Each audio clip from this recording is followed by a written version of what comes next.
Congratulations, Joseph. Thank you. And my fellow journalist, Jose Antonio Vargas, said this is a living history. Oh, he's amazing. Yes. What are your thoughts and feelings about being able to pull off the first ever major Hollywood studio about a Filipino American film? Uh, I think most importantly, like, yeah, I love the fact that I get to tell my story, right? And talk about our culture. But not only that, it's like now we're showing the world that the door's open, and this will be the blueprint for other ethnicities to come through and tell their story about their family, because it's all relatable. You know what I mean? Like my mom is, her character in this movie is a mom, and it doesn't matter what color you are, you're gonna get it. If you're a mom, you're gonna understand, you know, her pain and her love. And that was the most important thing. It's just like us being able to tell our story and everyone relate to it. So yeah, I'm really proud of this moment right now. The Balik Bayan box scene is very funny. Thank you. This is my favorite scene in the whole movie. But it's the one scene that made you cry, though. Why? Yeah. How did you know that? It made me cry because, one, it brought me back to my childhood. You know what I mean? As broke as we were, seeing my single mom still get a big, giant brown box and get whatever money that she did scrounge up and buy all these things just so she can send it back to the Philippines for my cousins that I didn't even know, you know, my aunties who I haven't seen in years. And then also be a little jealous. Like, why do they get the chocolates? I remember my mom stuck a whole thing of Nestle's Crunch in there. And I'm like, well, why can't I have one? And then my mom's like, well, you get the lip here. They don't have this in the Philippines. My God. You know, when you're a kid, you didn't understand that. But now I understand the importance of that. And just like, now I understand why, like, immigrants that come to this country, it's like there's more than just them, you know, making it, but they also have a family back home that they have to take care of. There's a responsibility other than themselves here. And that's a beautiful thing to see that. If Steven Spielberg has in this movie, what was his reaction? And if not yet, what do you hope he sees in the movie? Well, I don't hope anything. I know he's going to love it. You know, here's the thing about Steven. He's literally in this movie 100%, like not in it, but like he was involved in this movie. Like I couldn't believe it. Like when I got the nod that he wanted to buy this movie was one thing, but like to hear notes coming back and suggestions on cast calls and tips on scripts and director ideas, I'm like, wait, is he really involved like this? Like it's just so incredible. Like, don't you have to take care of Jurassic World and West Side Story? He was like legit, like this is his project. He put his hand on this. And if this movie is a hit, and I think it will be. It is going to be a hit. Yes, it is. What are your plans for it? Is a standard installment, maybe a prequel? Because many people, I would love to see this one, a movie based on your own experiences as a child and all your fun experiences with your mom, including going to school with your baon in a cool container instead of a lunchbox. Oh, I love that. But we can still put that now. Instead of going back in the past, let's make movies about that now because it's currently happening. You know what I mean? So, yeah, definitely. The whole goal of this is to keep telling the story and then keep adding more flavor to this story. You know what I mean? And yeah, I can't wait to make more of these because they were fun. They were a lot of fun. And to be on the set with all these Filipino-American actors. Yeah. Making this first ever big studio film about a Fil-Am family. Number one, what was that like? And two, what surprised you the most about the whole experience? What surprised me the most? Me. Because I was alongside like legends, you know what I mean? You know how nerve-wracking it is to know that my scene is with Lou Diamond Phillips? Like, what? Like, even though it was a comedic scene, it's just like, my heart's pounding. It's like, wait a minute, this is the guy that I was watching as a kid, you know, and was in love with. Like, I love this guy. And here I am with Tia Carrera. Like, I'm about to do a scene with Tia. Like, this is crazy. And then, of course, Lydia Gaston, just knocking that character out, my mom character, out of the park and being able to riff with her, you know, a seasoned vet, you know, and here's a newcomer trying to match the chops with her. So that was a lot of fun. Very impressed. Yeah. It was in the Q&A that followed in the screening that I was in, and Yeah. there was that beautiful exchange about how Hollywood is now more open to diversity and representation, that finally Filipino actors can breathe a sigh of relief, they can be themselves and not pass themselves off as somebody else. So your thoughts on that? And Yeah. you, in a way, you are responsible for it too.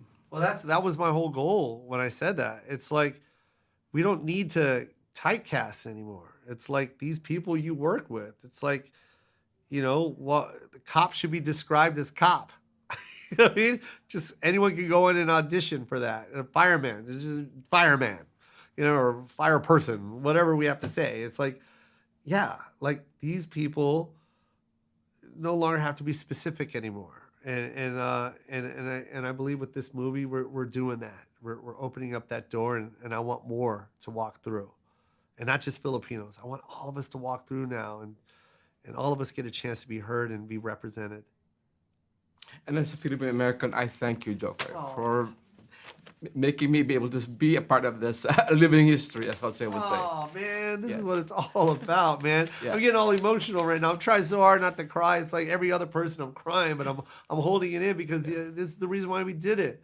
You know what I mean? This is what this movie's all about. You live here, and now you get to see yourself at the screen. You get to go to the theater and buy a ticket to watch a movie about you. Yes. And not only that, you get to share with people that aren't like you, that are going to identify and relate, you know?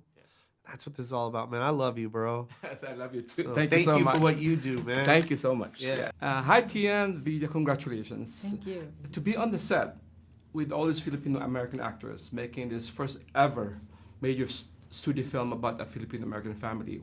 What was that like? It was like being with my own family, you know, and I've lived in the States now for decades. So it really brought me back.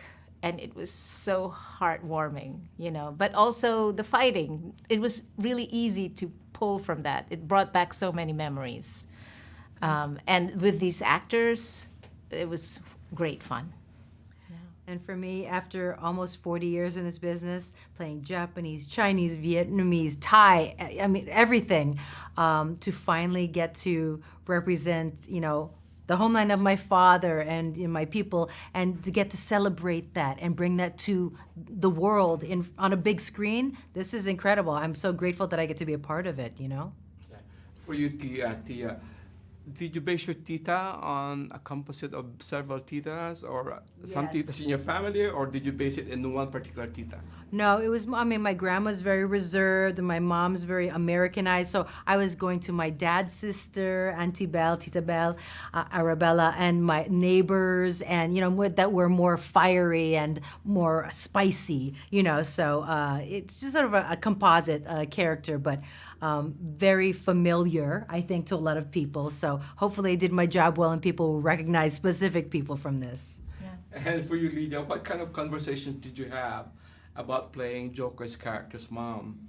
Did Joker maybe share some anecdotes about his own mom with you?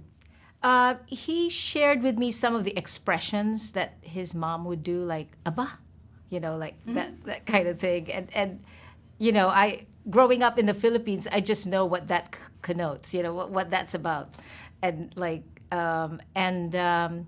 he would share with me, oh, my mother would probably say it this way, and I would say it back to him, and he would go, yeah, yeah, and then I would then do it my own way. So it was like a mixture of that, and then going back to my own family too.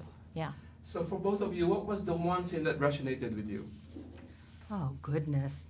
I mean, I love karaoke, and I think a lot of Filipinos do. And really, we're the singers of Asia, let's be honest. So karaoke is like almost like a competitive sport. So I really got when they're looking at the score of like, wait, I was perfect in that. Wait, no, you sang flat. That's why we didn't get 100%. So the karaoke was joyful because all my family get-togethers involve music. That's why music's so important to me. A scene that was very resonant with me, when Joe and I finally have this, you know, person-to-person, like heart-to-heart talk, it reminded me of me and my mom because she would visit me here from the Philippines, and she would say things like, she would say, you know, you really hurt me, or you're so American now, you don't understand anything.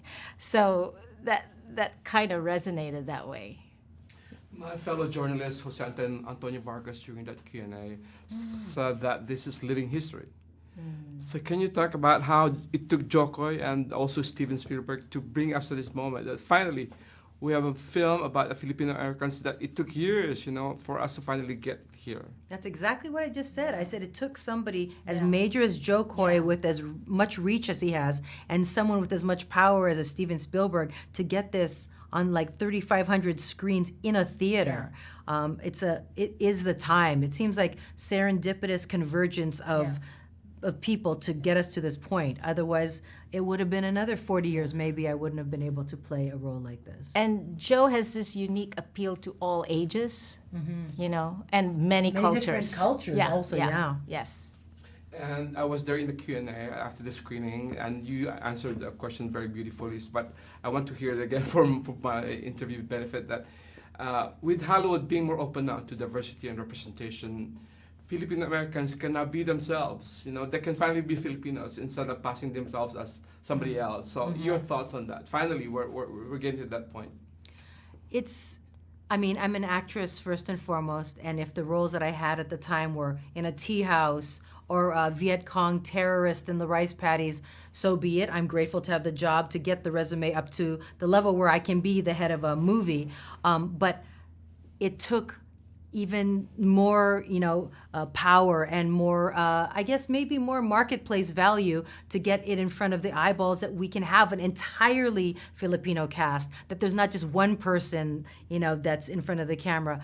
It's taken many decades to get to this point, to get our stories made. So I hope the producers and directors and the writers that are also of Filipino ethnicity can get our stories out further, because the more people that are in a power position to get us doing another movie and another TV series where there'll be more of us in front. Well, Filipinos are also so much in different facets of American life. We're everywhere. So I think that's the other significance, And as an actor, I can play Filipino and I can play American, that's why this film is really groundbreaking. I want to see more like Filipino CEOs, Yes, more Filipino business exactly, people, stockbrokers, Yeah. whatever, Yeah. and they just happen to be Filipino. Yeah. That's Right. what I'd like to Exactly. see now Yeah. too. Yeah. Thank you so much. Congratulations. And good to see you again. Thank Again, you. Nice meet to you. see you. Nice to meet Yeah. you.